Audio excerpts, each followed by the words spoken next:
안녕하세요. 육심호 강사입니다. 오늘의 발표 주제는 조용한 살인자 순환계 질환입니다. 우리 주변에 너무 흔한 심근경색, 뇌졸중, 심장질환, 이 질병들의 정말 공통점은 무엇일까요? 네, 맞습니다.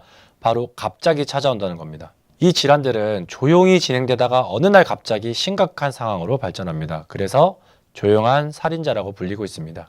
하지만 살아남는다고 해도 끝은 아닙니다. 치료 이후 생활과 간병이 수년간 이어지기도 하고요.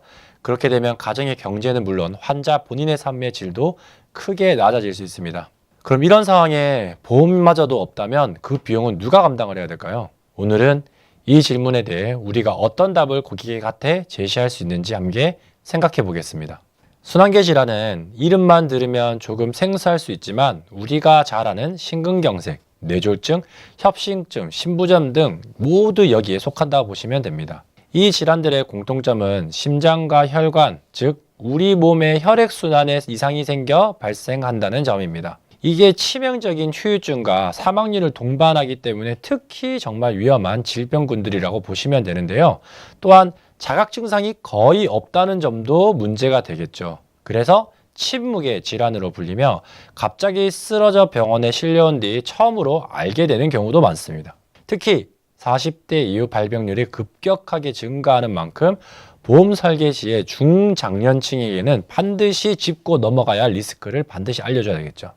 순환계 질환의 발생 원인은 단순하지 않습니다. 고혈압, 고지혈증, 당뇨같이 만성질환이 혈관 속에 손상이 입히기도 하고요. 그 결과로 심근경색이나 뇌졸중 같은 급성 사건이 발생하게 되는 거죠. 여기에 더해 일상생활에 있는 흡연, 음주, 스트레스와 같은 생활 습관도 혈관을 좁히고 염증을 유발하는 데 위험도를 높이게 됩니다. 특히 흡연은 젊은 층에서도 심각한 발병의 원인이 되고 있습니다.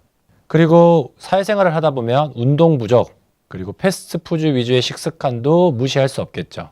이는 비만과 대사증후군으로 이어져 결국 심장과 혈관에 큰 부담을 줍니다. 그리고 마지막으로 유전적인 요인도 있습니다. 가족 중에 혹시 순환계 질환 병력이 있다면 반드시 늘 조기 검진을 통해 보험 준비를 권유하셔야 합니다. 보시는 것처럼 숫자가 말해줍니다. 순환계 질환은 단순한 질병이 아니라 우리 사회에서 매우 심각한 사망 원인입니다.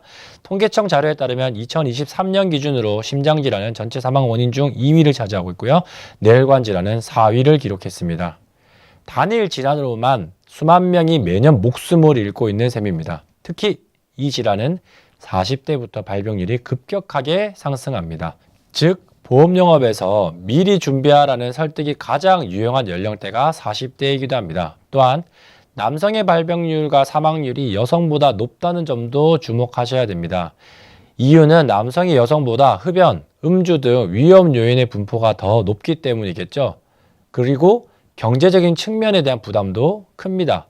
심혈관 질환 환자의 평균 진료비는 월간 350만 원 이상이며 이외 간병비, 비급여 비용까지 더해지면 실질적인 부담액은 훨씬 커지게 되는 겁니다. 심혈관 질환은 단순히 치료를 받고 끝나는 병이 아닙니다. 심근경색이나 뇌졸중 환자의 60% 이상은 생존 이후에도 장기적인 재활 치료가 필요합니다. 또한 이 시기에 환자 스스로 일상생활이 어려워지면 간병이 또 필수가 되겠죠.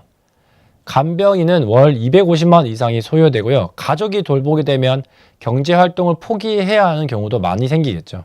만약에 반신마비, 언어장애 등 후유증은 환자의 삶의 질을 급격히 떨어지겠지만 그걸로 인한 모든 가족과 환자 본인은 심각한 우울증과 경제적 고립감을 호소하기도 했습니다.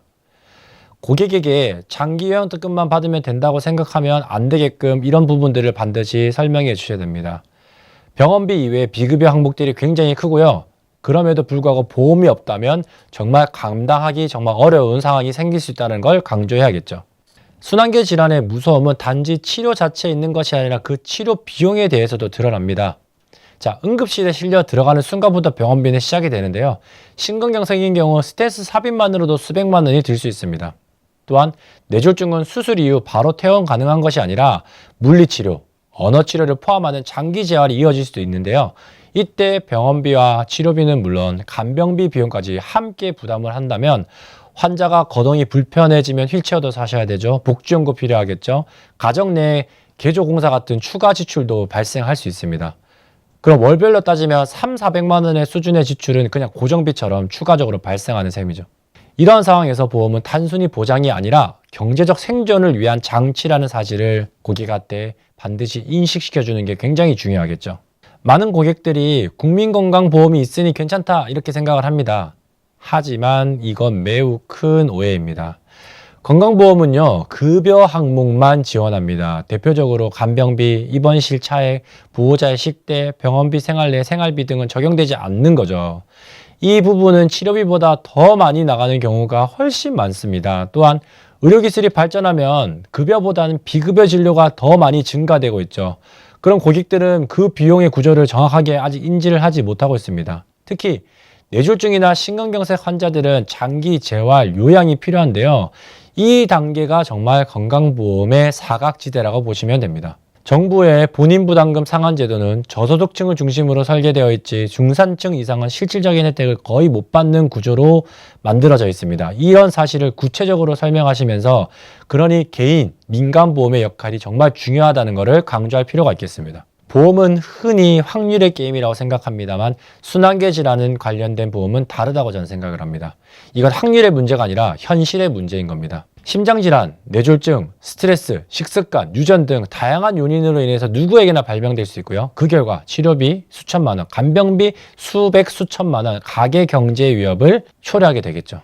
이런 상황에서 보험은 단순한 보장이 아니라 가정 경제를 지켜주는 안전핀이 되는 겁니다. 특히 국가 제도가 보장하지 못하는 사각지대까지 넓혀주는 보장을 하게 되죠.